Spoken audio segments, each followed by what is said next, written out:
সবাইকে নববর্ষ শুভেচ্ছা, আন্তরিক ভালোবাসা ও অভিনন্দন। তো আজ হলো আমাদের চিকেন হচ্ছে, মায়ের কাছে বাটি নিয়ে গেলাম। আমি আর দিদি খাবো বলে 1 পিস মাংস নিয়েছিলাম। তো যতই বড় হয়ে যায় মায়ের কাছে এই আবদারটা সারাজীবন থেকে যায়। চিকেনটা খুবই টেস্ট হয়েছিল আর দিদিকে এই গল্পই করছিলাম যে যতই বড় হয়ে যায় এই আবদারটা আমার গলার বয়সটা বসে গেছে। তার কারণ হলো অনেকটাই ঠান্ডা খেয়েছি। তো এখানে আমার দিদির ছেলেকে ফোন দেখে দেখে খাইয়ে দিচ্ছি। আমাদের দোকানদাররা মিষ্টি দিয়েছে, তো সেটাই দেখালাম। আমিও একটু মাংস আর ভাত নিয়ে বসে পড়লাম, কারণ আজকে আমাদের দোকানে অনেকটাই চাপ ছিল, তাই আমাদের বেশি স্পেশাল কিছু হয়নি। আমি মিষ্টির মধ্যে আমি একটু লাড্ডুটাকে বেশি পছন্দ করি। তো এখানে সন্ধ্যেবেলা মেলায় যাব বলে আমি একটু রেডি হয়ে নিচ্ছিলাম। তো আমার দিদির ছেলেকেও রেডি করিয়ে দিলাম। তো এই লং স্কার্টটা আমি গড়িয়াহাট থেকে নিয়েছি আর টপটা হলো স্টাইল বাজার থেকে নিয়েছি। আমার কেমন লাগছে অবশ্যই আমাকে কমেন্ট করে জানাবে।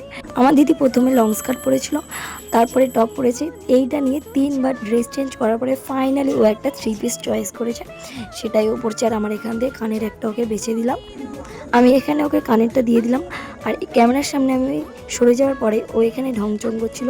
আমি অবশ্য দেখিনি, ক্যামেরাটা অন ছিল। তো আমি এখানে চুলটা বেঁধে নিয়েছি, কারণ রাত্রেবেলা বাড়ি আসতে হবে। তাই মেলায় গিয়ে দেখলাম যে প্রচুর ভিড় হয়েছে আর অনেকও দোকানপাতি বসেছে। ঘুরে ঘুরে দেখার পরে একটু ভুট্টে কিনলাম। বুবলু খাবে বলেই বাপি কিনে দিল, কিন্তু বুবলু খাইনি, তো আমরাই খেয়েছিলাম।